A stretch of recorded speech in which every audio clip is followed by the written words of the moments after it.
জয় শ্রীরাম।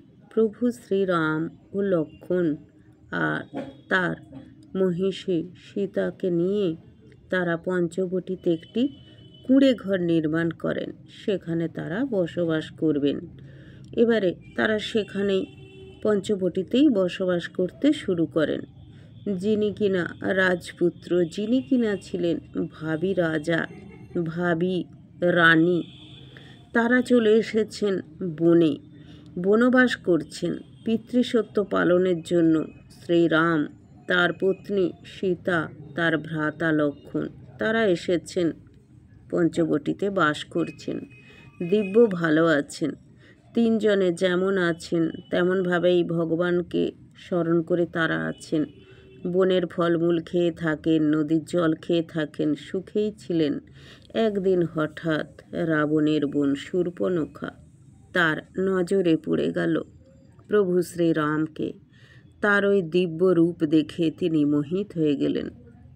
তিনি নিজেকে ধরে রাখতে পারলেন না। তিনি এক পরমা সুন্দরী রমণীর বেশ ধারণ করে এসে প্রভু শ্রীরামকে বিবাহের প্রস্তাব দিলেন।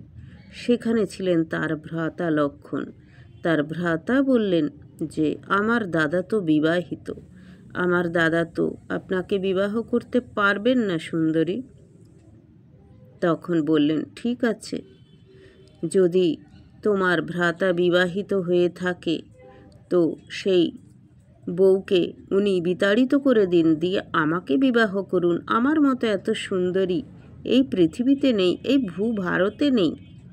তখন শ্রীলক্ষ্মণ অত্যন্ত ক্রুদ্ধ হয়ে গেলেন। রাম তাকে নিরস্ত করলেন। একটু পরে ভেতর থেকে মাতা সীতা বেরিয়ে এলেন। তখন লক্ষ্মণ বললেন, এই হচ্ছেন আমাদের মাতা, আমার ভ্রাতা শ্রীরামের মহিষী মাতা সীতা। তখন তিনি বললেন, শূর্পণখা বললেন যে, সীতাকে তো একদমই দেখতে সুন্দরী নয়। আমাকে দেখো, আমি কত সুন্দরী, আমার কত বড় চুল, আমার রং দেখো সোনার মতো টকটক করছে।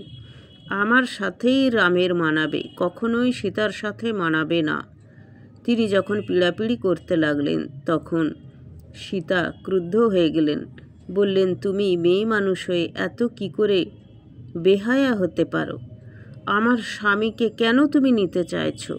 উনি আমার স্বামী, আমরা স্বামী স্ত্রী খুব ভালো আছি। তখন শূর্পণখা নিজের সুন্দরীর বেশ ছেড়ে দিয়ে বিকট আকার রাক্ষসী রূপ ধারণ করে মাতা সীতাকে গিলে খেতে গেলেন। আজ আমি তোকে গিলে খেয়েই ফেলব। যে মতো এই কথা বলার সঙ্গে সঙ্গে লক্ষ্মণ ছুটে গিয়ে তরোয়াল দিয়ে শূর্পণখার নাক কেটে দিলেন। তখন শূর্পণখা, ও মা গো, মরে গেলাম গো বলে ছুটে চলে গেলেন পঞ্চবটি ছেড়ে।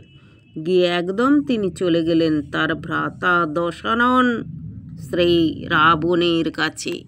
রাবণের কাছে গিয়ে তিনি তার এই রূপটি দেখালেন যে তার নাক কেটে দিয়েছে লক্ষ্মণ।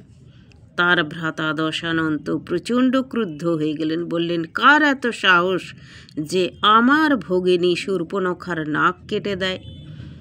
তখন রাম লক্ষ্মণের কথা বললেন শূর্পণখা। তখন রাবণ ঠিক করলেন যে তিনি এর চরম শিক্ষা দেবেন ওই শ্রীরাম আর লক্ষ্মণকে। তিনি এর প্রতিশোধ তুলবেন, তাদের পত্নীকে হরণ করে আনবেন এবং তাদেরকে উচিত শিক্ষা দেবেন।